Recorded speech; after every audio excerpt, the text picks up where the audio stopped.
En Nucid somos la máxima tecnología en germoplasma. Somos Girasol. Nucid Paraíso, la nueva línea de girasol que llega para revolucionar el mercado. Un paraíso de posibilidades. Girasol es Nucid. www.nucid.com.ar.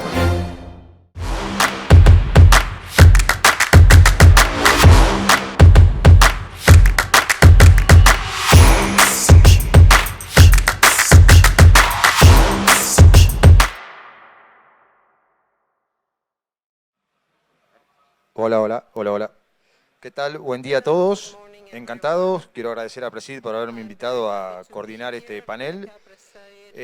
Mi nombre es Alfonso González, como le dijo la chica presentadora. Estoy en la regional de Apresid Trenquelauquen.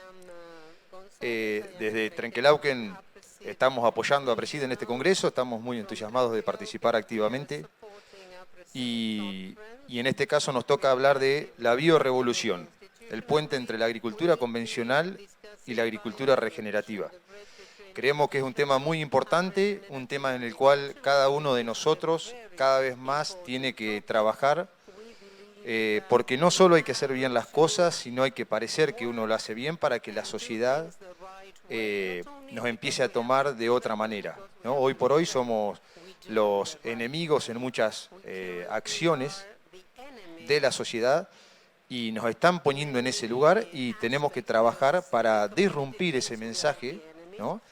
Y de alguna manera demostrarles que no lo somos, por un lado trabajando en los mensajes, en la comunicación, y por otro lado trabajando en los hechos reales, como son trabajar con principios activos más amigables con el medio ambiente y de más larga sustentabilidad.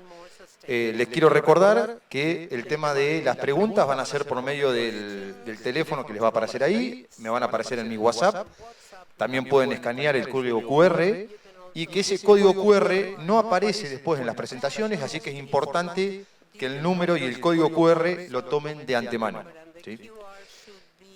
Igualmente, si llegan a haber algunas preguntitas de más que después se les haya pasado y el código QR no lo tenga, no hay ningún problema, me levantan la mano y se las pasamos a los disertantes.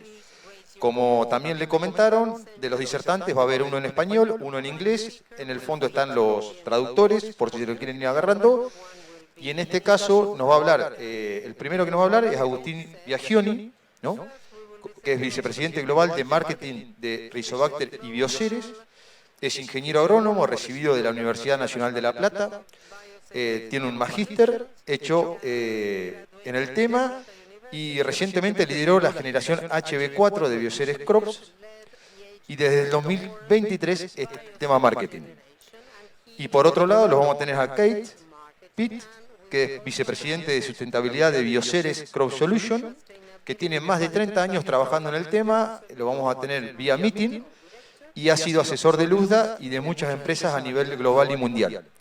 Así que bienvenidos a todos y arrancamos con la presentación.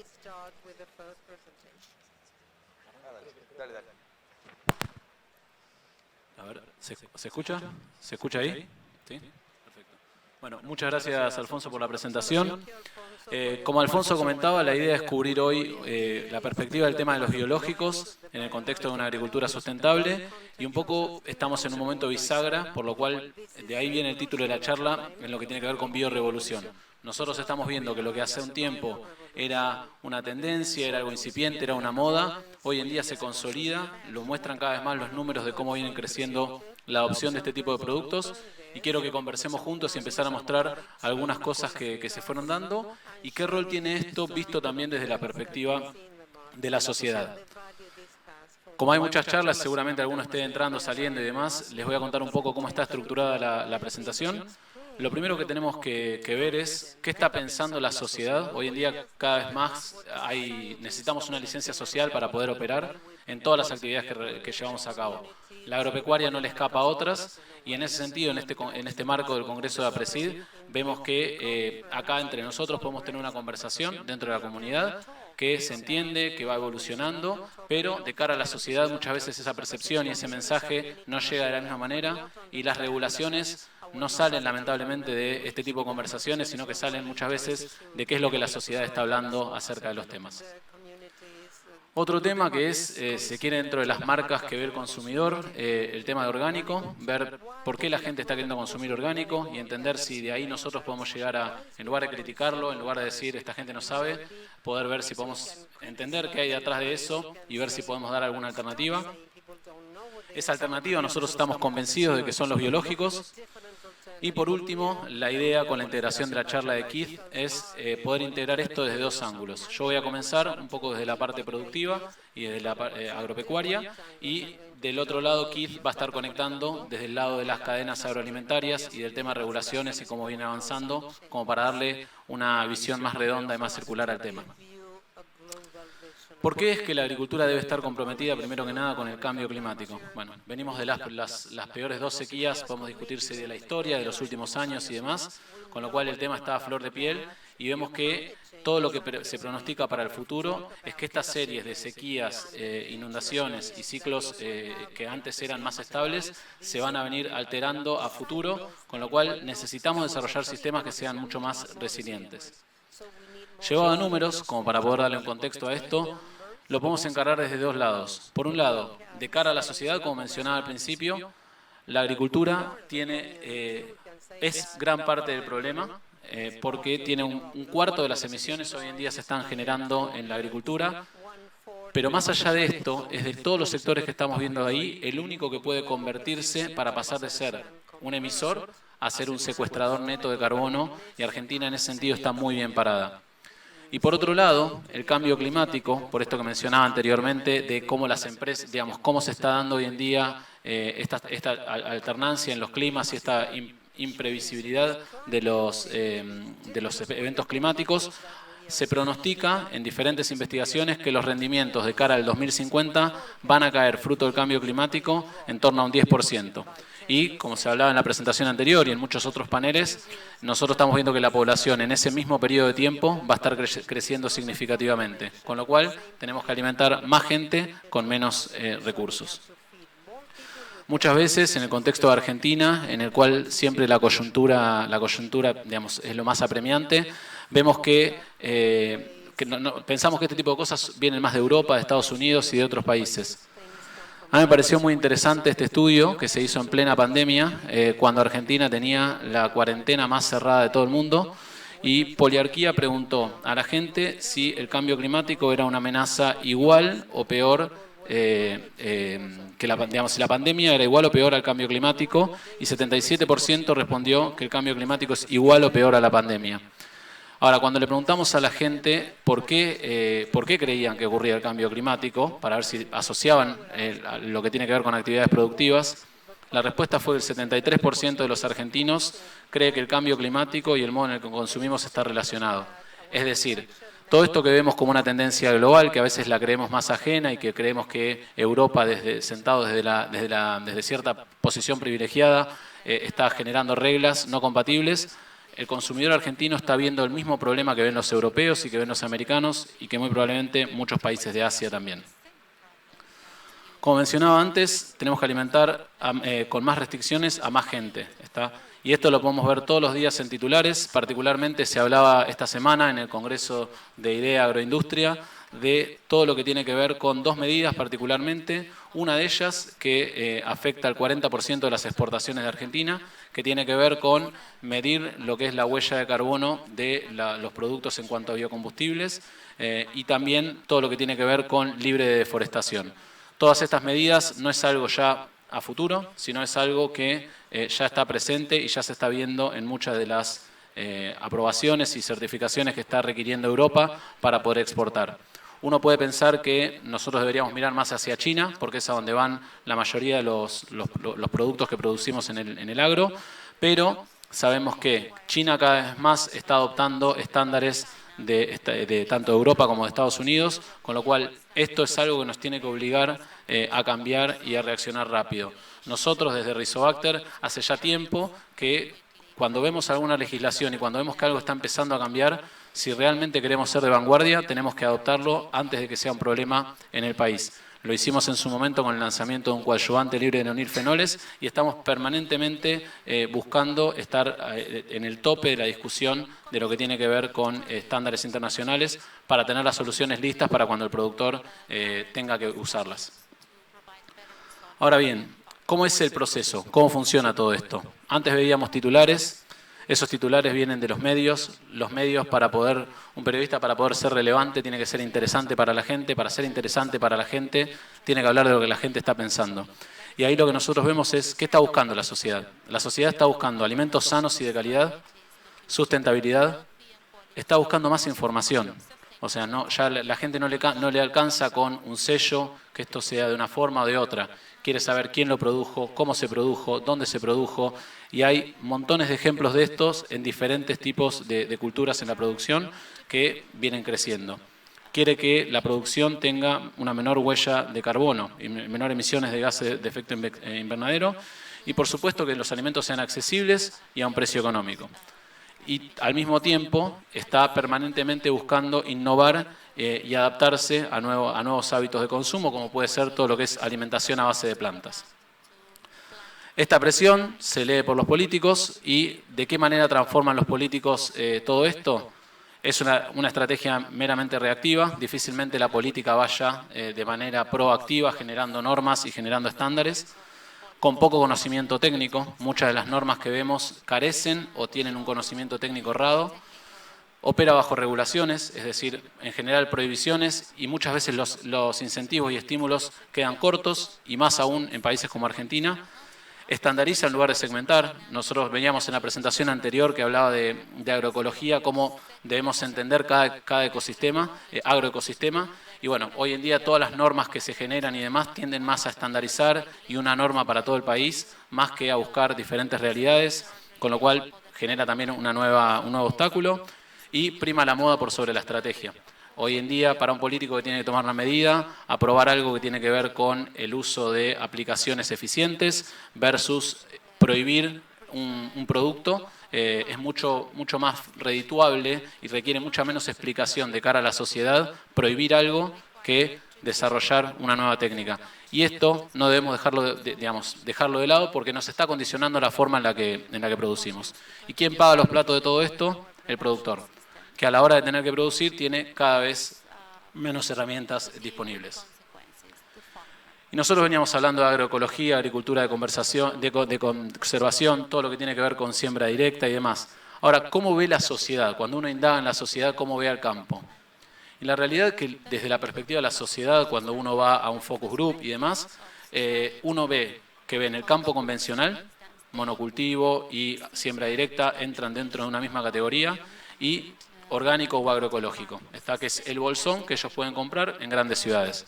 Por supuesto, esto tiene matices y esto está pensado para confrontar y para poder generar discusión. Pero en gran medida, todas las variantes que nosotros tenemos entre estos dos tipos de prácticas no son perceptibles por parte de la sociedad. Ahora, nosotros podemos enojarnos, como hicimos durante mucho tiempo, y decir, bueno, la sociedad no sabe, no entiende la realidad del campo y demás. Pero también podemos tratar de entender por qué la gente está buscando orgánico.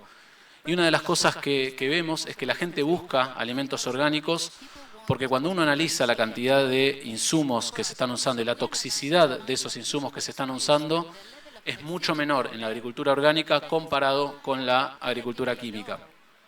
Un estudio hecho sobre los productos registrados en Argentina marca que el 55% de los productos registrados en Argentina tienen algún tipo de toxicidad, tanto ya sea para el operario como para la producción y demás, si no se usan debidamente.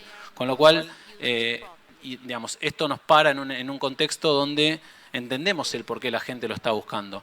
Nosotros en todo lo que fue Generación HB4 y trabajando un poco sobre conceptos disruptivos, como tiene que ver con en ese momento lo que era transgénesis y biológicos, nosotros lo que veíamos es que la mayor resistencia de la gente está hacia el uso de productos químicos más que otro tipo de tecnologías. Cuando uno confronta a la gente y le pregunta si prefiere un producto transgénico o un producto biológico, o un producto transgénico libre de agroquímicos, o un producto convencional que puede contener agroquímicos, la respuesta es que la gente a lo que le escapa es al agroquímico en sí. ¿Eso quiere decir tenemos que prohibir los agroquímicos? No, de ninguna manera. Los agroquímicos han permitido hasta ahora producir muchos alimentos, pero no podemos poner productos que deberían haber sido ya prohibidos por su toxicidad, tanto ambiental como al operario, y debemos favorecer otros, ya sea químicos o biológicos, que tengan una menor carga toxicológica y comentar esto de cara a la sociedad. Y en ese terreno los biológicos tienen mucho para aportar, porque en general generan menor resistencia. Hoy en día están a la par de los productos químicos en términos de performance y al mismo tiempo están dando la posibilidad de combinar diferentes tipos de modos de acción. Ahora bien, ¿por qué no orgánicos si veíamos que el orgánico es menos tóxico? Bueno, un estudio hecho por el Ministerio de Agricultura de los Estados Unidos verificó que para poder producir la misma cantidad de alimentos que se producen hoy en día en Estados Unidos, se necesitarían aproximadamente 109 millones de acres, lo que es equivalente a unos 40 millones de hectáreas adicionales para producir lo mismo, y tenemos que producir más. Con lo cual, vemos que por acá, a como lo estamos viendo hoy en día, no sería aparentemente el camino. ¿Cuáles son las opciones? Tenemos todo lo que tiene que ver con agricultura convencional, que mencionábamos antes, es algo de lo cual tenemos que transicionar. Agricultura orgánica, agroecología, agricultura regenerativa, siembra directa. Todo este tipo de cuestiones, uno piensa, bueno, ¿cuál adopto? Porque uno tiene un pensamiento muchas veces binario en este tipo de cosas, y no necesariamente, nuestra propuesta es no necesariamente pensar en una de ellas, sino pensar en cuál es el factor que las aglomera todas. Y todas estas trabajan sobre el concepto de salud de suelo, y en eso todo lo que tiene que ver con biología de suelos y el uso de insumos biológicos es clave y transversal a todos. Muchos de los productos que hoy en día nosotros estamos comercializando en más de 48 países, son registrados para agricultura orgánica también, y son el insumo más usado biológico en soja a nivel global, y producidos acá en Argentina. Entonces, lo que en algunos lados podría parecer como una contradicción, nosotros logramos extrapolarlos y llevarlo también a la agricultura masiva a gran escala. Ahora bien, los biológicos, acá también en esta conversación se viene viendo cómo crecen, ¿no? Si uno analiza los temarios, antes de esta charla, estuve viendo los temarios de APRESID de los últimos 5 o 6 años, y uno va viendo cómo va creciendo en la cantidad de charlas que hay relacionadas al tema biológicos. Ve cómo empresas que antes tenían hasta en su mismo eslogan de empresas, el ser una empresa de químicos, en liderar y demás, hoy en día empiezan una transición hacia el mundo de los biológicos. Y desde ese lugar, nosotros hace 47 años que estamos desarrollando biológicos con una fuerte convicción, y ya estamos inmersos en este terreno. ¿Y por qué hablo de esto? Y es importante. Tenemos que apoyarnos para poder capitalizar todo el conocimiento que se generó y poder generar nuevas herramientas que sean prácticas para usar. ¿Cuál es la diferencia en el uso de productos biológicos y químicos entre cultivos intensivos y extensivos? Es básicamente, si uno lo mira a nivel global, 75-25. En el caso de intensivos, 75% son biológicos, 25% químicos, y esto mismo se invierte en el caso de cultivos extensivos. ¿Por qué? Porque nosotros lo que vemos ahí es que los productos biológicos muchas veces no eran prácticos, no eran fáciles de usar, requerían múltiples aplicaciones, no era un químico, va, mata y listo. Hoy en día requieren un conocimiento agronómico diferente, una combinación de productos, no es solo uno, y vemos que hoy en día la demanda social está presionando a los productores están trabajando en conjunto con la industria para poder desarrollar mejores soluciones, se están trabajando para poder contrarrestar lo que son la generación de resistencias, y se viene aumentando consistentemente la eficiencia. Hoy en día se ve que los productos biológicos en muchos segmentos ya están a la par de los químicos. Nosotros este año logramos más de 1 millón de hectáreas tratadas con un biocontrolador fúngico en lo que es la cultura de trigo, con Rhizoderma logramos esta meta, y esta meta se logra en un terreno en el cual compite a la par que otros químicos bajo las mismas reglas de juego, y esto hace que se adopta. ¿Por qué? Porque el productor, siempre que puede optar por una alternativa que es mejor ambientalmente y al mismo tiempo tiene la misma o mejor performance, va a ir por esa alternativa. Nuevamente, tratemos de ponerle números a esto. ¿Qué es lo que está pasando como crecimiento interanual en lo que es productos convencionales de base de química de síntesis y productos biológicos. Vemos que no importa la categoría que miremos, en todos los casos la barra verde nos está mostrando cómo crecen mucho más los productos biológicos versus los químicos. Esto es tanto la proyección de los próximos 5 años como lo que se viene viendo en los 5 años que pasaron. Si uno mantiene este ritmo, es cuestión de tiempo para que los biológicos sean uno de los insumos más usados en la parte de agricultura extensiva. Ahora bien, ¿ya está? ¿Cambiamos los químicos por los biológicos? No, nosotros estamos convencidos que los biológicos tienen que ser un puente que nos permita, en combinación con los químicos de buen perfil ambiental y toxicológico, poder desarrollar una agricultura más sustentable, con menor toxicidad, y ahora sí, en todos aquellos casos donde un químico de síntesis pueda ser reemplazado, ir por esa alternativa biológica. ¿Cómo? ¿Aplicando un producto nada más? No. Tenemos que buscar una combinación de cuestiones. Nosotros en Estados Unidos, una empresa una empresa con la cual nos fusionamos el año pasado, que es Marrone Biosciences, ellos vienen trabajando hace mucho tiempo en el concepto de salud de cultivos. Mantener al cultivo saludable, eso quiere decir trabajar sobre los aspectos tanto genéticos y la calidad de las semillas, como la estimulación, la bioestimulación y la nutrición, para que ese cultivo pueda estar mejor preparado para soportar enfermedades, y ahí sí trabajar sobre insumos biológicos que pueden funcionar muy bien, y en muchos casos, cuando la presión de enfermedades o de plagas no es tan fuerte, poder evitar el uso de productos químicos de síntesis. Este concepto nosotros lo llamamos BioUnite porque unimos al biológico con el químico. Lo que nosotros logramos de esta manera es llevar una solución al productor que está validada y que permite aumentar la performance del producto químico, en muchos casos ampliar el espectro de control y al mismo tiempo bajar la cantidad de toxicidad que estamos aplicando por hectárea.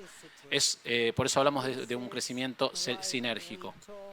Esto, si bien nuestro portafolio es fundamentalmente biológico, tratamos de llevar a estos biológicos entendiendo que son un puente y en muchos casos son el futuro del agro. Ahora voy a hacer una mención especial, pero acá en este contexto de APRESID nosotros estamos lanzando Rizomix, que busca una combinación y algo que ya venía ocurriendo en muchos productores, que es la combinación de microorganismos en un mismo envase.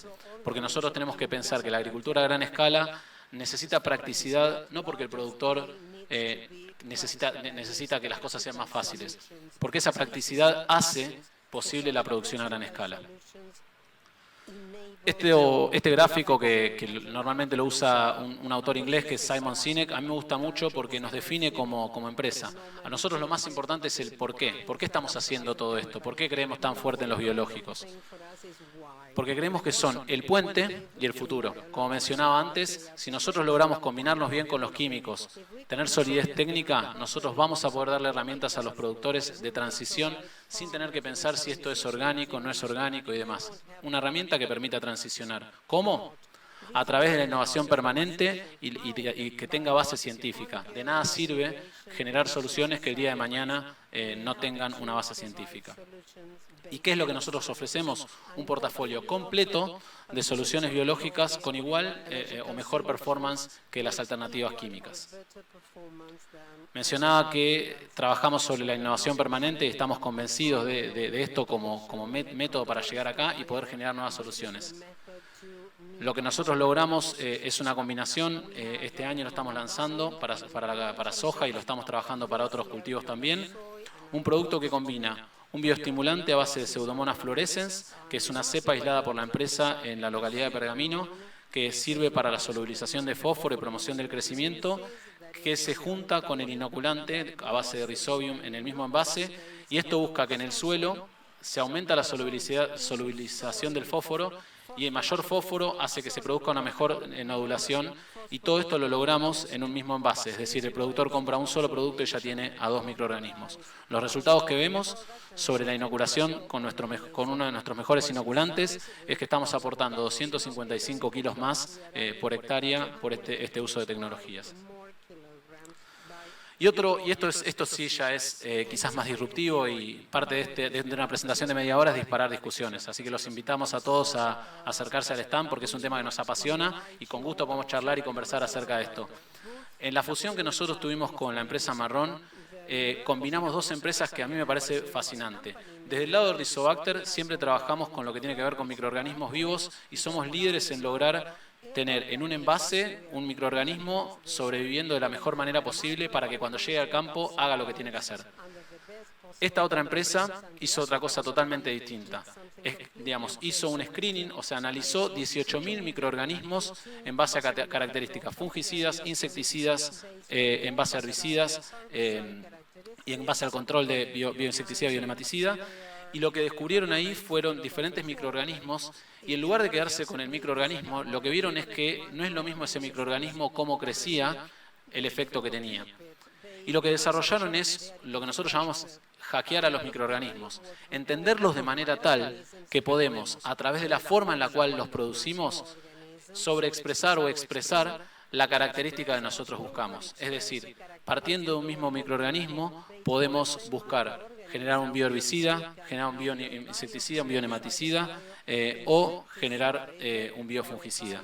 Este tipo de conocimientos nos pone un escalón más y es lo que nosotros necesitamos como comunidad agroalimentaria para poder llegar con soluciones que puedan explicar qué es lo que está pasando. No es un biológico que aporta rendimiento y no sabemos qué hace. Estamos trabajando fuerte en entender cuáles son los factores que potencian esto.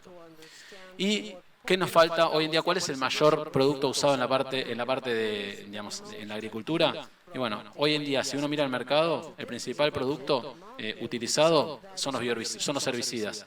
Por eso nosotros ya tenemos en nuestra plataforma bioherbicidas, tenemos 3 productos, uno de los cuales es muy bueno para el control de Amaranthus palmieri, que estamos trabajando en desarrollar para poder llevar todo lo que hoy en día tenemos de beneficios en bioinsecticidas y biofungicidas al terreno de los bioherbicidas.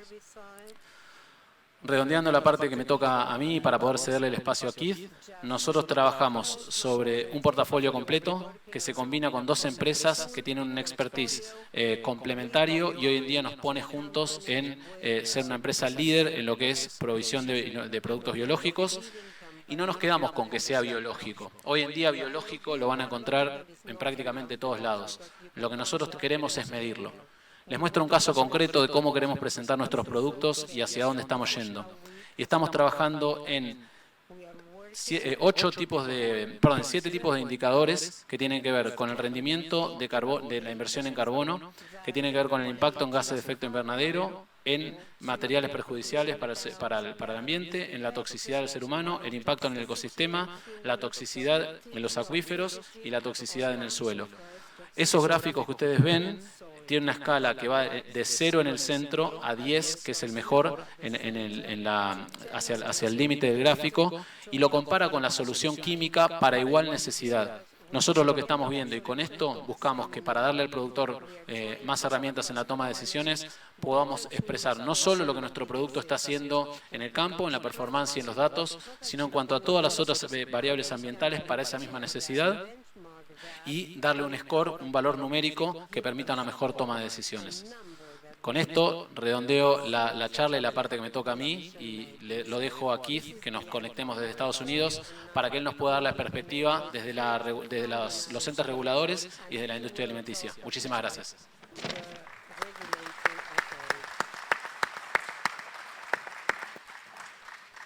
Perfecto, Agustín. Gracias a vos. Muy claro en los conceptos. Y más que nada, cómo está trabajando, ¿no? Rizobacter, Bioceres, en poder hacer posible esto de la biorevolución y hacer el clic en los productores y en los productos. Ahora pasamos, como le dije, vía meeting a compartir con Kate Pitts, quien es vicepresidente de sustentabilidad de Bioceres Crop Solution. Hace más de 30 años que está trabajando en el tema, ha sido asesor de Luzda. Para que nos transmita desde allá qué es lo que se viene con respecto a esto.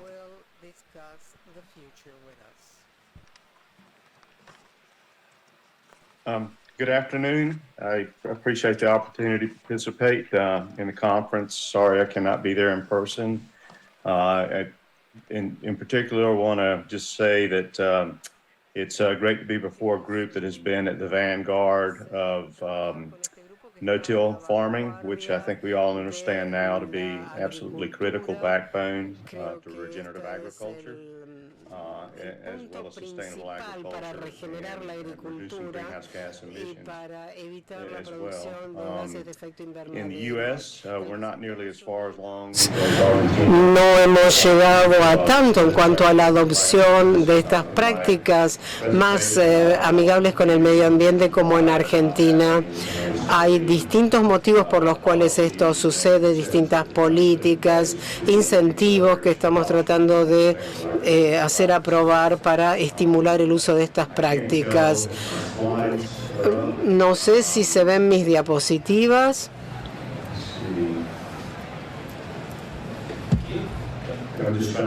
Estoy tratando de ver si puedo mostrar mis diapositivas.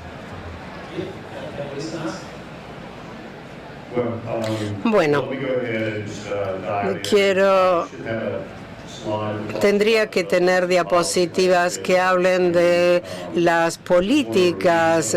Simplemente quiero revisar algunas de las cosas que vemos en la Unión Europea y en los Estados Unidos y también en el sector privado. Temas que básicamente son políticas que se están adoptando para apoyar la adopción de prácticas sustentables en la agricultura. Estamos pensando en la Unión Europea. Hay cosas interesantes en cuanto a la agricultura sostenible. Hace unos años adoptaron la Directiva de Sostenibilidad. Es una directiva que se basa sobre todo en una reducción del 50% del uso de agroquímicos en el 2030 en la Unión Europea, tanto en volúmenes de pesticidas como en la toxicidad de los pesticidas que se utilizan. La Unión Europea ha tomado la decisión de hacer esta directiva obligatoria, buscando el uso de normas de sostenibilidad. Hay políticas además que van a ser obligatorias. Este 50% de reducción en el uso de herbicidas sintéticos. ¿Cómo van a lograr esto? Esta reducción en el uso de pesticidas, bueno, se centran sobre todo en la adopción de biológicos como alternativas que pueden usarse junto con pesticidas sintéticos. Perdón, perdí el sonido. No puedo escuchar lo que dice este señor. Ya no recibo sonido. Discúlpenme si no escucho, no puedo interpretar. Vamos a avisarle a los técnicos. Ahí volvió, perdón. Biológenos que utilizan ciertos productos en emergencia. Otro interés es desarrollar dentro de la Unión Europea es dentro del programa agrícola central es dar subsidios a los productores que van a ser incentivos para la adopción de prácticas sostenibles y de poder aplicar ciertas normas. El desarrollo de muchos decisores tiene que ver con la reducción de gases de efecto invernadero, con el secuestro de carbono atmosférico, tratando de mostrar un desarrollo que en la Unión Europea es el centrarse en la biodiversidad, tratando de reducir el impacto de los gases de efecto invernadero, centrándose cada vez más en otros servicios del ecosistema, en este caso cosas como ayuda a los polinadores, manejo de la resistencia, reducción del uso de pesticidas, reducción de la cantidad de pesticida en alimentos. Aquí tenemos que pensar lo que el clima también afecta a la agricultura. En los Estados Unidos, recientemente, el gobierno de Biden ha hecho ha planteado algunos subsidios agrícolas que tienen que ver con el cambio climático. Esto fue hace 2 años y dentro de eso se da una cantidad de dólares como subsidio para que los agricultores adopten prácticas más ambientales, más sostenibles. Hay cultivos y prácticas que han sido validadas y actualmente mucho de la concentración se concentran mucho en los cultivos de cobertura. Sin embargo,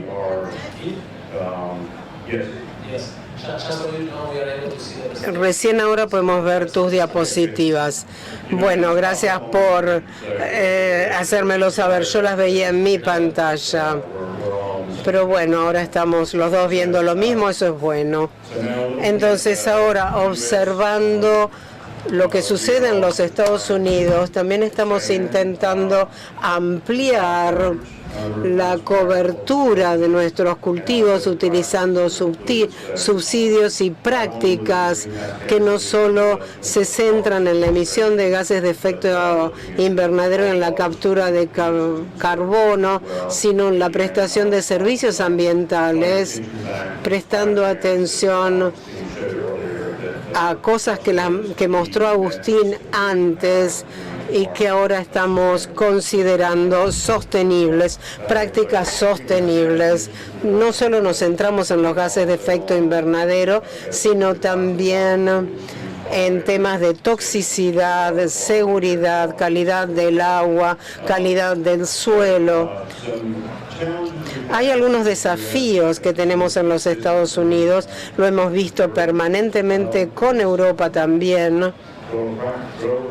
La adopción de los productores de prácticas regenerativas es muy baja en los Estados Unidos. Estamos por debajo del 3%, del 30%.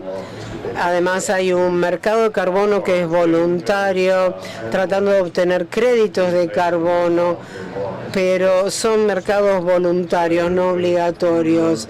Tanto en Estados Unidos como en Europa hay debates sobre qué tenemos que hacer para cambiar esta dinámica.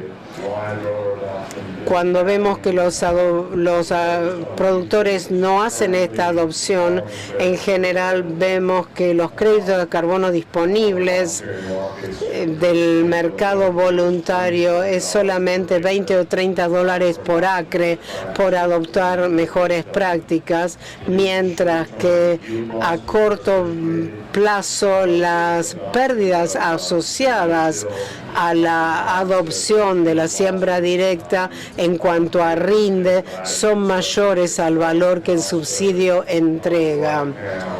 Ahora, al menos en los Estados Unidos, hay muchas pruebas que se hacen en campo, muchos trabajos que se están publicando para poder hacer que los productores califiquen para los créditos. Estamos ahora en proceso de buscar las maneras de lograrlo, ver cómo podemos darle un valor a la sociedad a partir de las decisiones que tomen los productores.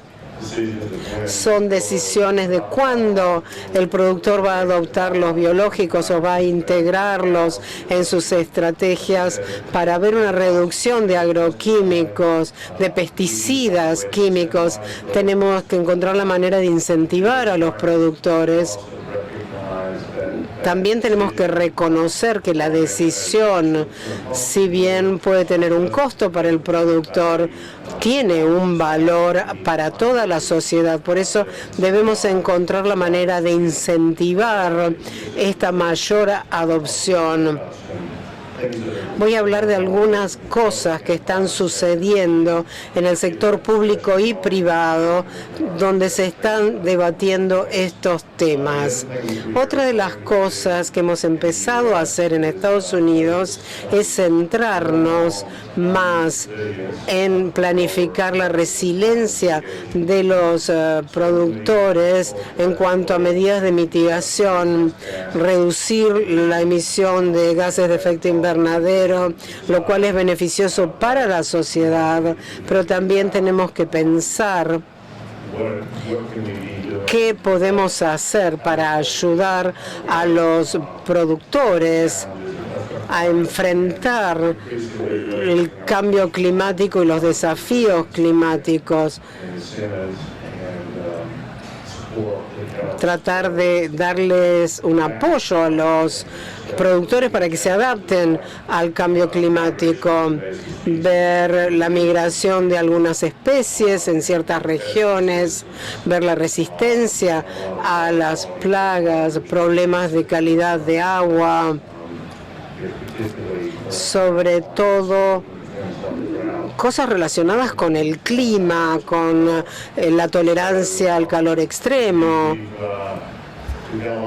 Tenemos mucho trabajo por delante y me parece que es bueno que todos nosotros tratemos de ampliar la mirada sobre el cambio climático, pensar cómo podemos trabajar en agricultura para mitigar los efectos del cambio climático y también para que la agricultura pueda enfrentar todos los desafíos.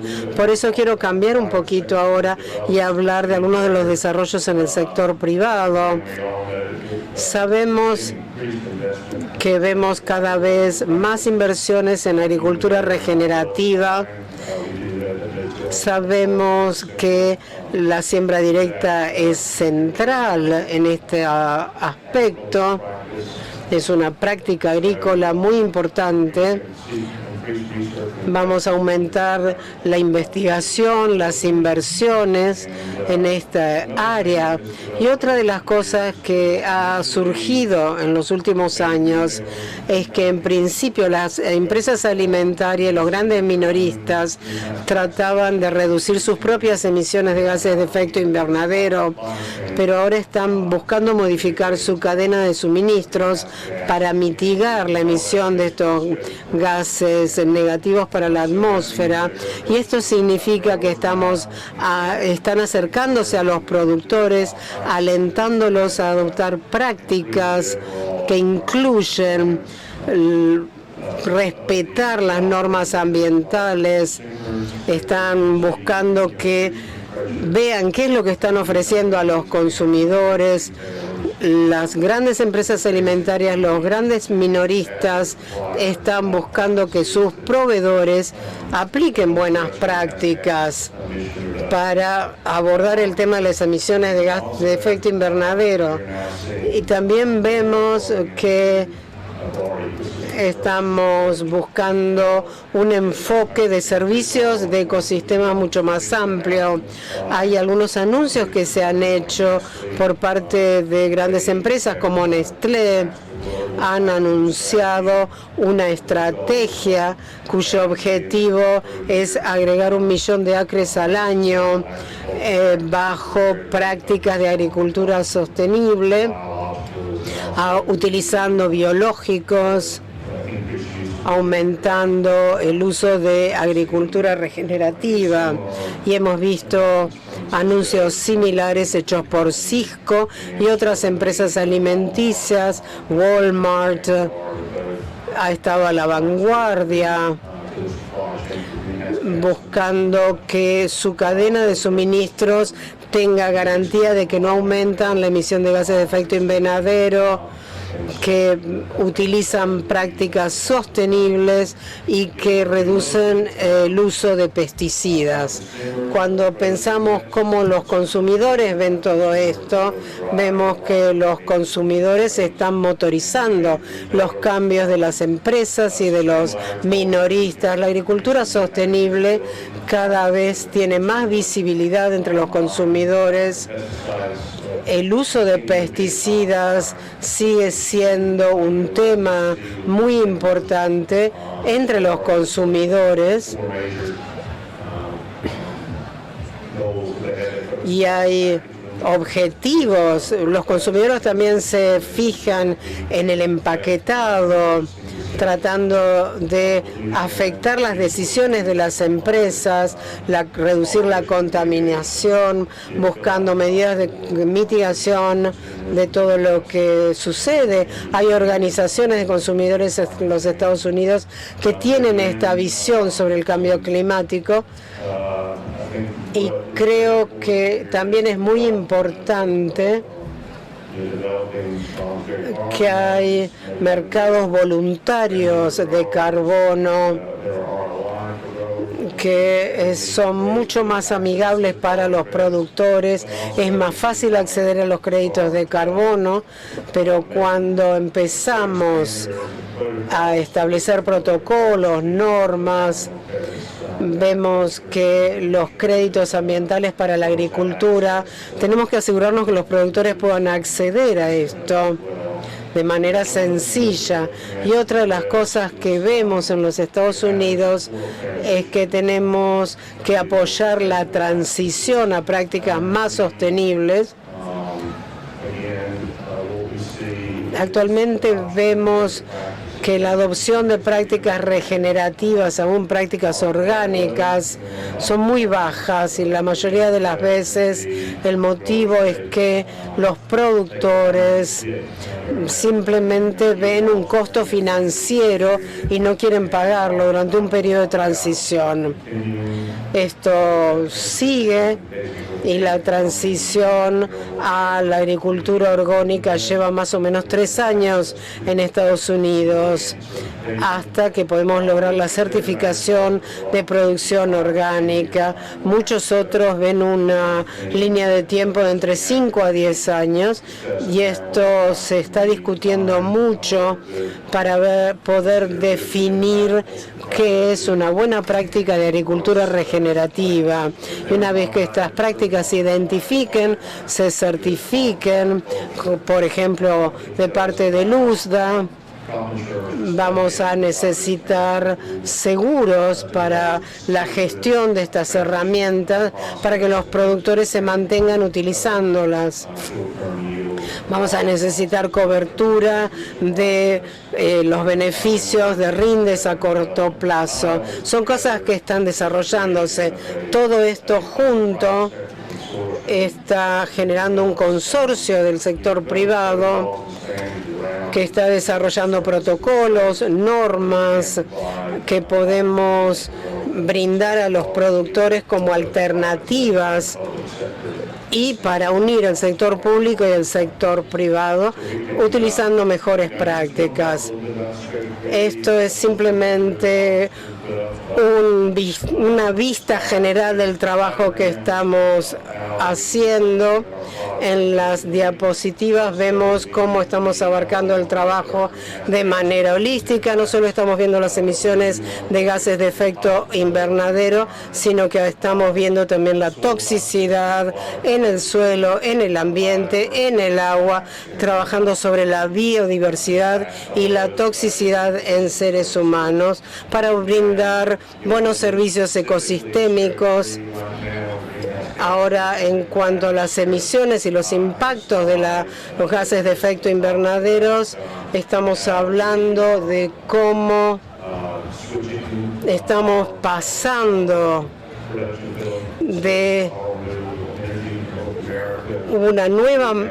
a una manera nueva de producir, buscando nuevos planes con el uso de energías renovables para no solo dejar de usar agroquímicos en buena medida, sino también tenemos una reducción del 50% en la emisión que hacemos de gases de efecto invernadero.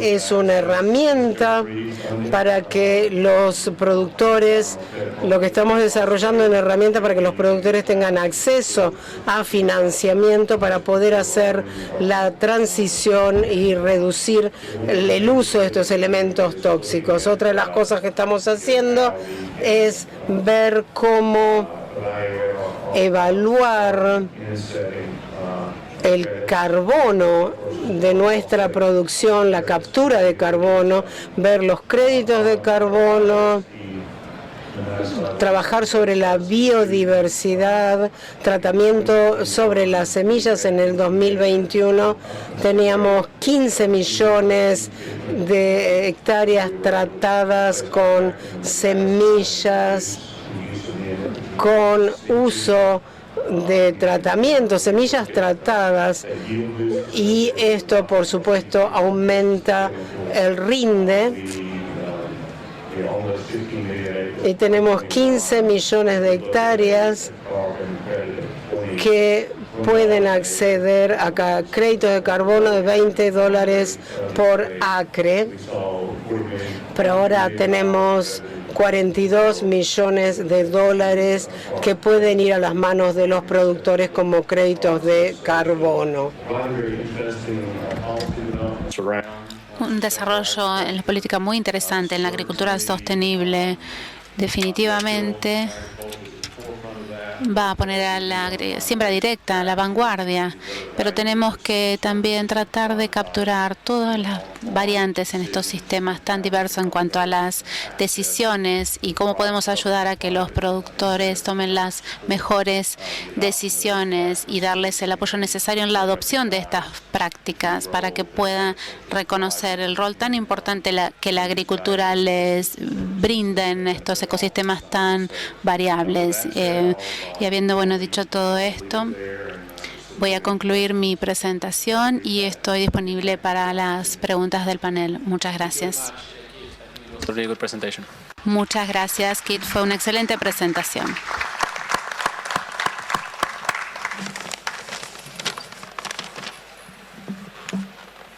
Ahora sí, quedamos abiertos a las preguntas.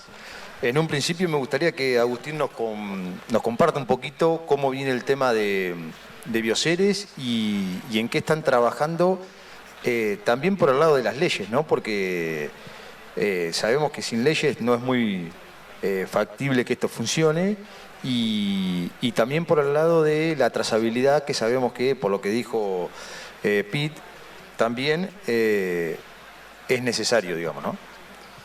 Sí, Alfonso. Nosotros lo que venimos trabajando es en todo lo que tiene que ver con regulaciones, tratando de, uno de los roles fundamentales que está trabajando Keith es Keith tiene reuniones frecuentes cada cuarto, o sea, cada 3 meses tiene una reunión frecuente con lo que es Unión Europea para todo lo que tiene que ver con acelerar el tema de registros de productos biológicos.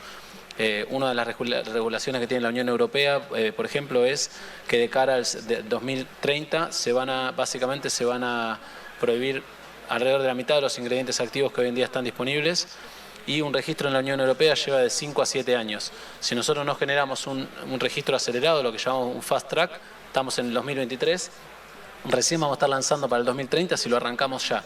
Entonces, estamos trabajando en que se analice todo el paquete ecotoxicológico para poder tener un producto que no sea nocivo, poder avanzar y acelerar la regulación. Hay aspectos similares estamos haciendo de lo que tiene que ver con el EPA en Estados Unidos, el Departamento de Ambiente de los Estados Unidos. Y en el caso de Argentina, venimos trabajando también para que haya una consideración diferente de todo lo que tiene que ver con insumos biológicos. Cuando hablamos de diferente no quiere decir de facilitar la regulación, sino de clarificarla y empezar dentro de un universo muy amplio, empezar a identificar, y nosotros vemos también que en Argentina, y el productor lo termina reconociendo, pero las entidades regulatorias vienen un poco atrás. Existen muchos productos que no tienen la debida regulación, vamos a decir, no tienen el debido registro, y al ser biológicos, al ser algo que yo puedo conseguir la cepa y producirlo en mi casa, dicen que es lo mismo, pero se ven las diferencias a campo que se ven son muy grandes, se ven problemas de contaminaciones y demás, con lo cual que haya una buena regulación y que las entidades que regulan también auditen este tipo de cosas es muy importante. Nosotros trabajamos proveyendo información y base científica para una buena toma de decisiones también dentro de lo que es la órbita pública. Perfecto, Agustín. Aprovecho que me des una mano acá con Kate. Yo estuve en una charla anterior donde se habló de la chacra Pergamino Colón, donde se trabajó durante 9 años en ver el impacto de la acumulación de carbono, y todos hablaban, le hicieron una pregunta a Marcelito Arriola y de cómo impactaba en los márgenes, ¿no? Y Marcelo muy bien le respondió que todo este tipo de tecnologías y implementaciones llevan más que un ciclo productivo. Entonces que era muy mal verlo desde lo numérico en un año. Me gustaría que le consultes a Kate qué opina él en Estados Unidos, los productores, cómo están viendo eso de pensar más a mediano y largo plazo en la sustentabilidad, digamos, ¿no? Keith, this is a question for you. What Alfonso is asking here is like, how do you see here in Argentina normally when you take something in initiatives regarding regenerative agro, sustainable agriculture, you know that it is something that you can capitalize probably in a couple of years, so it's not something that you would invest today and you will get a return no es algo en lo que invertiríamos hoy y el retorno sería inmediato. ¿Cuál es la percepción? ¿Cuán permeable o cuán abiertos están los productores en Estados Unidos para adoptar esta tecnología que puede ayudar a reducir la huella de carbono? Una muy buena pregunta. Creo que lo que estamos viendo en Estados Unidos, creo que es lo que sucede en muchos países y se ha venido dando históricamente. Los subsidios que se enfocan en el rinde históricamente, y ahora hay un planteo hacia la agricultura donde observamos un cambio en este debate. Más en los servicios o los valores de los ecosistemas que le proveen al agricultor. No solo es alimentar a la población. La decisión del productor también debe contribuir a un entorno mucho mejor y más saludable. Debemos capturar estos valores y asegurarnos de que los productores, ya sea a través de subsidios del sector privado o del gobierno, o sea, puedan reconocer este gran aporte. Y también quiero resaltar que en el caso de Bioceres invertimos muchísimo en el tratamiento de semillas, y una de las cosas que más me gusta de este tratamiento es que tenemos muchísimo control, gran nivel de control, y podemos apoyar estos aumentos en el rinde, ¿no?, para el productor. Y sabemos que esto también tiene que ver con la aplicación de los productos en cuanto a que están en la búsqueda de buscar las mejores opciones para los tratamientos de semillas. Trabajamos en 15 millones de acres en Estados Unidos y ahora también estamos intentando implementar el uso de Rizobacter en Brasil. Todos estamos muy emocionados con estos nuevos desarrollos, lo que hablábamos de los microbios que hackean, y este mismo microbio optimizar el proceso de fermentación, trabajar en un producto de tratamiento de la semilla que pueda aplicarse a una tasa de aplicación menor. Ya hablamos de esto en el mercado de Estados Unidos y no vemos que este beneficio en la salud humana y ecotoxicológica, pero también podemos ver que tenemos un producto que trabaja con una tasa 10 veces menor para que poder reducir de manera muy importante este producto en cuanto al impacto en el medio ambiente y a la reducción de los gases de efecto invernadero. Eso es el beneficio de contar con este tipo de productos. Entonces hablamos de algo que que va de muchísimos impactos en el desarrollo de la semilla. Y vemos que este tratamiento, sea punto 4, punto 6, de todas maneras estamos muy emocionados con el futuro de los biológicos y realmente es interesante hablar del potencial de estos productos y trabajar con estos microbios que son es un producto altamente efectivo y beneficioso para la salud humana y para el medio ambiente también. Muchas gracias, Kate. Bueno, ya nos están anunciando que estamos con el tiempo justo. Me gustaría hacer una última pregunta para Agustín. La voy a leer tal cual para que no se interprete mejor dicho. La pregunta es, ¿cómo y cuándo piensan registrar los bioherbicidas en Argentina, ya que no existe en SENASA hoy una definición de este tipo? Y de la mano de esa, vamos 2 por 1, ¿los bioherbicidas son a base de microorganismos o de extractos vegetales? Y en sentido, ¿son compatibles con los químicos? Está muy buena la pregunta. Arranco por el final, que es más cortito, y termino en el principio de la pregunta. Los productos tenemos, como mencionaba, 3 candidatos más importantes, después hay otros, pero los más avanzados son 3. Uno de ellos es un extracto de plantas, pero los otros 2 son a base de microorganismos. Un poco trabajando sobre esta técnica que mencionaba hoy, que tiene que ver con entender cómo funciona ese microorganismo y qué proceso metabólico dentro del microorganismo es el que activa la producción de ciertos... así que, digamos, los 2 más importantes que tenemos están desarrollados en base a esto, y como característica interesante es que la cantidad de ingrediente activo que necesitan por hectárea, digamos, es muy baja. Entonces, la cantidad, tanto en los aspectos de dosis como en los aspectos de ecotoxicología, los perfiles son muy buenos de estos productos. Y después, en cuanto a cómo lo pensamos, ¿cuándo?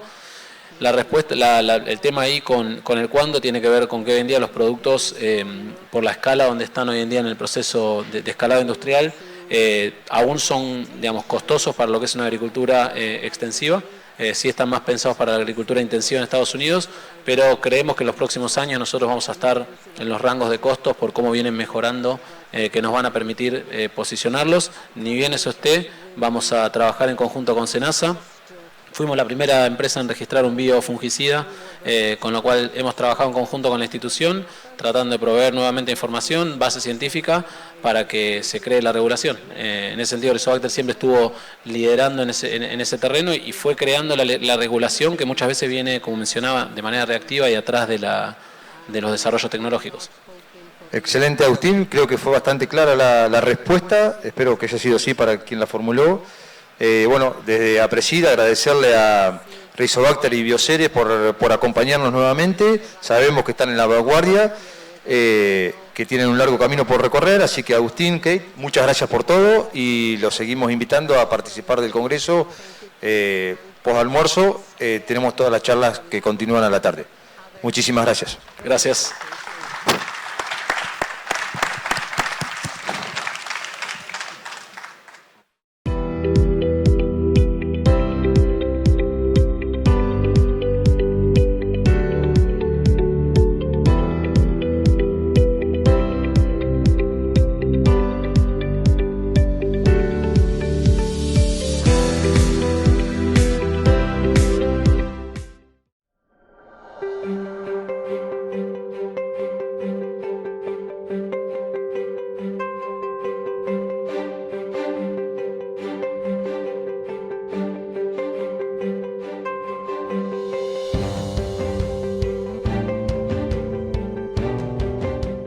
Más de 300 millones de hectáreas tratadas en más de 14 países. Spraytec Fertilizantes. Tecnología líder, producida en la provincia de Santa Fe. Spraytec Fertilizantes. Una vez, siempre.